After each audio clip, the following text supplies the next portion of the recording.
बिस्मिल्लाहिर्रहमानिर्रहीम। अस्सलाम वालेकुम स्टूडेंट्स। अभी हम लोग जो टॉपिक डिस्कस करने जा रहे हैं वो है गोल्जी ऑपरेटर्स। गोल्जी ऑपरेटर्स के लिए post office of the cell, क्योंकि इसने चीज़ों को रिसीव करना है। रिसीव करने के बाद नेक्स्ट सेल की तरफ जो है, जहाँ पे सेल में ज़रूरत होती है वहाँ पे इसने इसको भेजना होता है। तो इसलिए गोल्जी ऑपरेटर्स को हम लोग जो है वो post office of the cell का नाम भी देते हैं। तो आइए हम डिस्कस करते हैं इसकी डिटेल। गोल्जी ऑपरेटर्स की पहली बात हम करेंगे तो इसमें सबसे पहले जो चीज़ आती है वो है discovery of the Golgi operators. अगर हम इसकी डिस्कवरी की बात करते हैं तो कैमिलो गोल्जी था 1898 में 1898 में उसने डिस्कवर किया था। Present in all eukaryotic cell, जितने भी यूकैरियोटिक सेल होते हैं उनके अंदर ये प्रेजेंट होते हैं। आपको पता है यूकैरियोटिक सेल कौन सा होता है? यूकैरियोटिक सेल होता है जो आपके पास जिसमें डिस्टिंक्ट डेफिनेट न्यूक्लियस होता है, उसे हम बोलते हैं यूकैरियोटिक सेल। अगर इसकी स्ट्रक्चर की हम बात करते हैं तो इसके अंदर जो है stocks of flattened sacs bounded by membrane sacs called cistern. तो वो कहता है कि असल में ये इस तरह के जो है थैलानुमा साख्तें होती हैं, और ये जो थैलानुमा साख्तें होती हैं ये आपस में एक दूसरे के साथ अटैच हैं।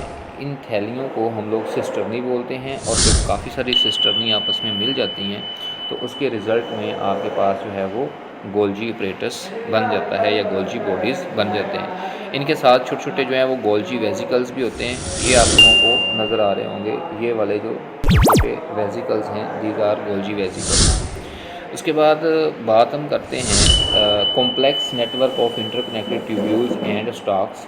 ये नेटवर्क है, फॉर्मिंग फेज़ होता है इसमें, और एक इसमें होता है मैच्योरिंग फेज़। ये आप लोगों ने जो है वो लाजमी याद रखना है। एक होता है फॉर्मिंग फेज़ और एक होता है मैच्योरिंग फेज़। जो क्या कहते हैं, इसका फॉर्मिंग फेज़ है वो होता है कन्वेक्स, ठीक है। और जो आपके पास इसका मैच्योरिंग फेज़ होता है वो होता है कनकेव। ये मैं आपको इधर एक ड्रा करके देता हूँ। इधर आप जो है वो इसमें देख सकते हैं, ये आपके पास इस तरह की थैलियाँ।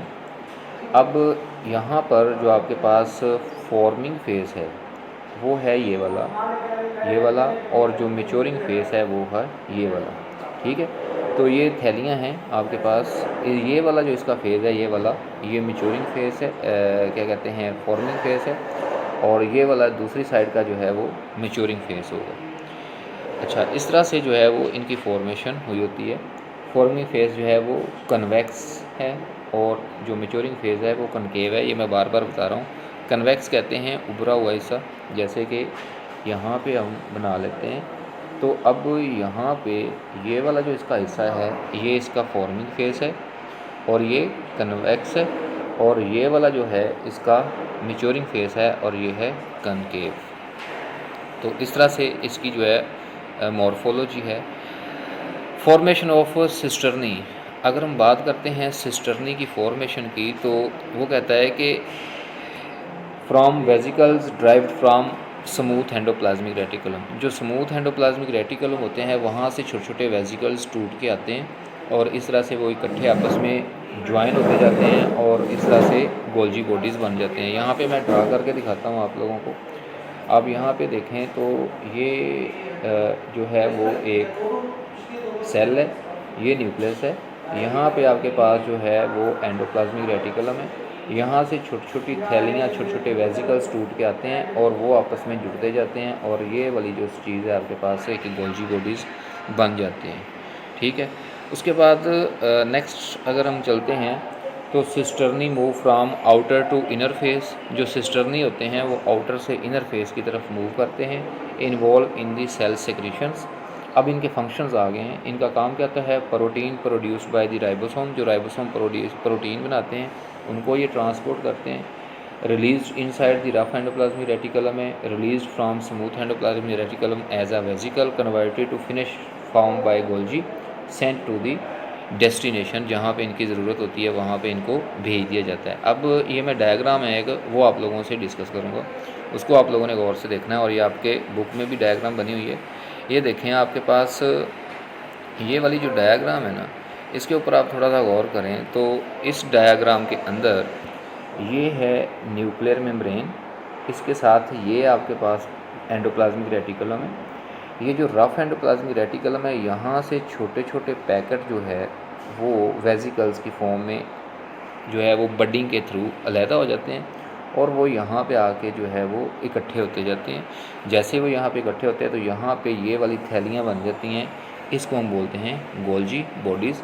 अब ये जो छोटी छोटी थैलियाँ बन के आ रही हैं, इनके अंदर इंजाइम्स होते हैं। ये जो मैं इसमें येलो कलर के डॉट्स लगा रहा हूँ, बेसिकली दीज आर इंजाइम्स। तो ये इंजाइम जो हैं वो इसके अंदर मौजूद होते हैं।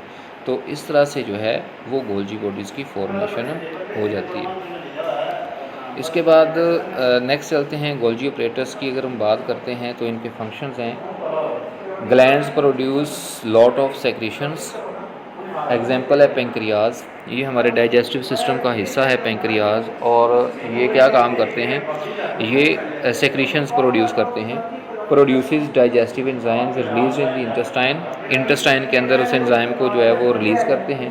Produced by ribosomes released in the rough endoplasmic reticulum, pass from Golgi complex, और यहाँ पे आके जो है वो फूड की डाइजेशन में हेल्प करते हैं। ये इनका फंक्शन है। रिपीट कर रहा हूँ, जो गोल्जी बॉडीज़ हैं बेसिकली इनके अंदर जो है वो कुछ सेक्रीशंस आती हैं, वो सेक्रीशंस जो हैं वो डेस्टिनेशन तक पहुंचाई जाती हैं जहां पे जाके इन्होंने परफॉर्म करना होता है। ठीक है, पेंक्रियाज जो है वो इसमें एग्जांपल दी हुई है आप लोगों को।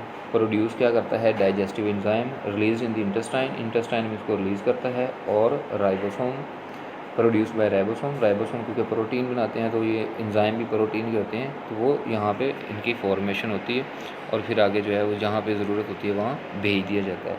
इसका एक और काम होता है मॉडिफिकेशन एंड सॉर्टिंग। लिपिड्स को कार्बोहाइड्रेट्स के साथ जो है ये प्लस करता है, यानी कि मिला देता है, और इस तरह से जो चीज़ आपके पास बनेगी उसे हम बोलते हैं ग्लाइकोलिपिड्स। ठीक है, और ये ग्लाइकोलिपिड बनाता है, इसके बाद कार्बोहाइड्रेट को और प्रोटीन्स को इकट्ठा करता है और ग्लाइकोप्रोटीन्स बनाता है। रिपीट कर रहा हूँ, इनको कॉन्जुगेटेड मॉलिक्यूल्स कहते हैं। लिपिड्स और कार्बोहाइड्रेट को जो है ये आपस में मिलाता है और उसके रिज़ल्ट में बन जाती है ग्लाइकोलिपिड्स, और कार्बोहाइड्रेट और प्रोटीन्स को मिलाता है तो उसके रिज़ल्ट में बन जाती है ग्लाइकोप्रोटीन्स। ठीक है, इसके बाद नेक्स्ट हमारा जो टॉपिक होगा वो होगा लाइसोसोम्स। लाइसोसोम्स को इंशाल्लाह हम नेक्स्ट लेक्चर में डिस्कस करेंगे।